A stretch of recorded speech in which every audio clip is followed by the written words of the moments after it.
Hello everyone, this is part 2 of a commentary between a Protoss and a Terran player here. This is part of Battle Report 4.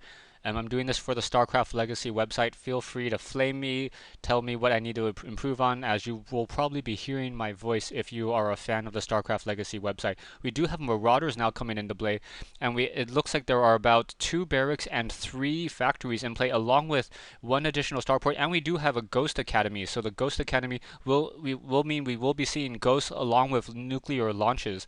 We do have a group of stalkers outside the base sitting at that Zelnaga watchtower.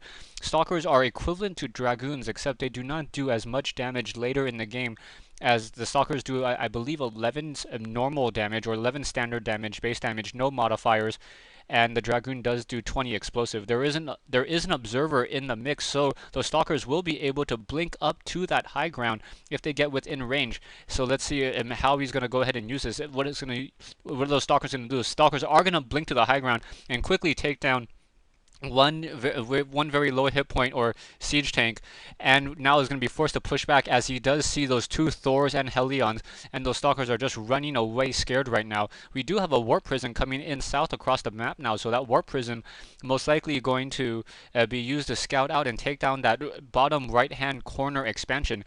Right now the blue Protoss player does have 3 expansions fully up and running. There's one at the 9 o'clock position, and then there are the natural expansion at the 12 o'clock position. So, and the main base right now. More bunkers being built, trying to fortify the Terran position right now.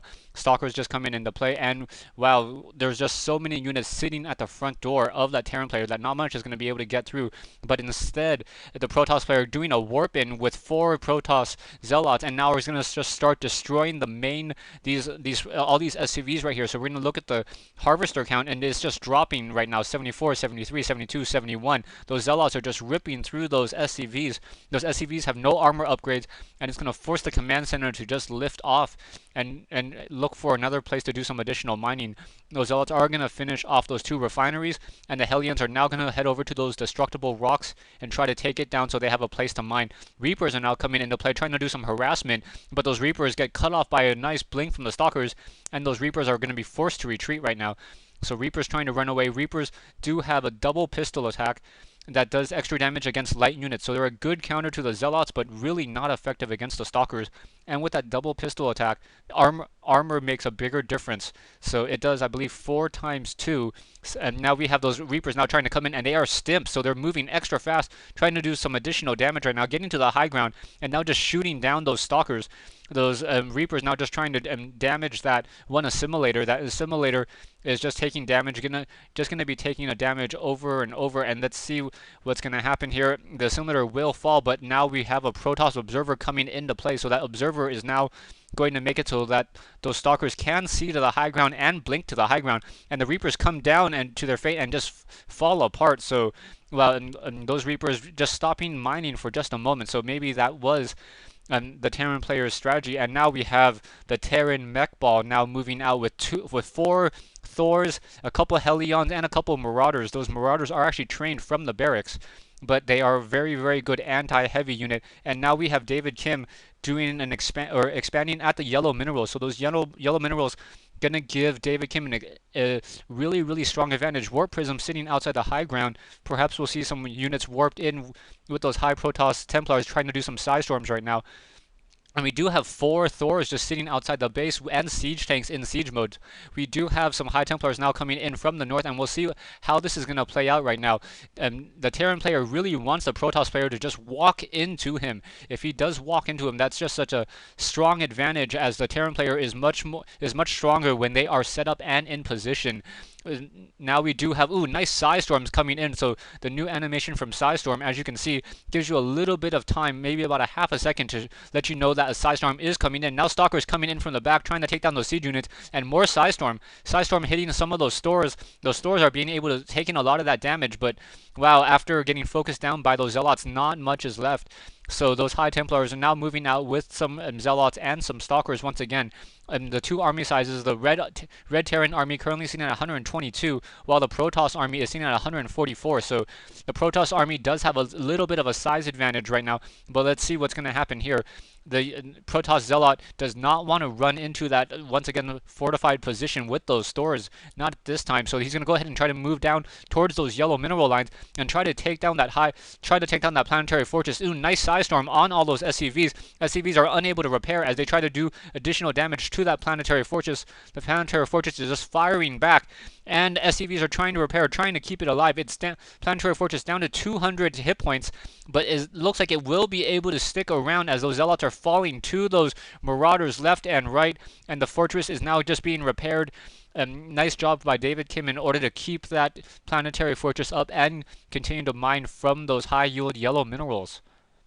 We do have a warp prison now coming in, and if you look to the top left-hand corner, there is a nuclear strike being called. So there is a ghost in place somewhere, and there it is. And right now that ghost is going to be coming in, and now we see a nuclear launch being dropped, and down comes the nuclear launch. I'm not sure if that ghost did launch an EMP to remove those shields first. That would have been a good use of time. So let's see what's going to happen up there. Those stalkers are quickly being taken down. The medevac was able to provide sight up there, but not anymore as they are a little bit too far away. The medevac coming back now, shooting back, and now able to take down that stalker. So this 9 o'clock expansion from the Protoss player will fall, and now all we are left is with, now we have Colossus is coming in. So Colossus coming in, and we do have a couple Psy Storms coming in as well. Those stalkers, this is a pretty bad unit combination right now. Ooh, Zealots coming in from the north as well, trying to do some additional damage right now. But those Thors and those Hellions are just doing extra damage to those Colossi and those Stalker right now. Another Psy Storm coming in, and units falling down once more. A nuclear launch going to be dropped in, and now taking almost all the damage from that Nexus. That Nexus only has a mere 300 hit points left. Observer coming in, trying to do some additional damage.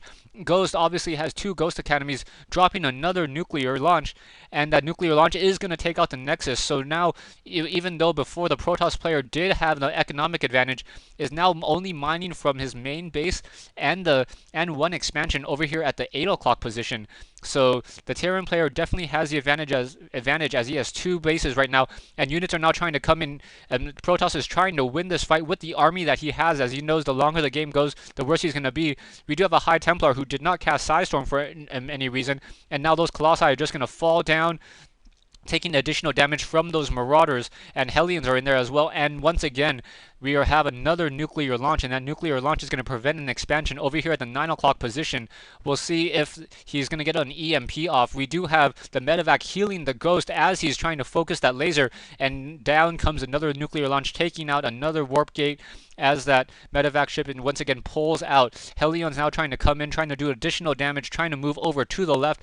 Colossi trying to figure out what they can do. We do have force field being brought in from a couple disruptors, 2 warp gates that are unpowered, and so no units can be produced from there or warped in from there. And now those Hellions are just trying to do additional damage. Another nuclear launch outside that main fight right there. That giant red dot signaling that a nuclear launch is going to fall, so it's going to force the Colossi and the Stalkers to once again pull to the back, and the Colossi and the Thor are now just going to be walking into that base at the last last expansion. Colossi are going to fall to those Marauders, even though they are a very, very strong unit, and that Thor is just going to rip apart that Disruptor. And now the Hellions are going to come and try to finish off this game, finish off those probes, and once this expansion goes down, the game is going to be over and the Terran player is going to win. So congrats to David Kim. He is going to win another game. I have yet to see a battle report or any report where he loses at this point. We do see the walk of shame and long distance mining from all those probes. The main expansion has been mined out, so all he can do is just do long distance mining in order to win this, and I do not think he will be able to take this game. And Yang Li does say GG, David Kim says GG, and David Kim is the winner. Once again, this is just one of my own commentaries. Please offer your comments, offer suggestions, speed up, slow down, anything, and I thank you guys for listening, and I hope to see you guys on Battle.net, and we all can't wait for the StarCraft 2 launch and the StarCraft 2 beta. Once again, thanks everyone.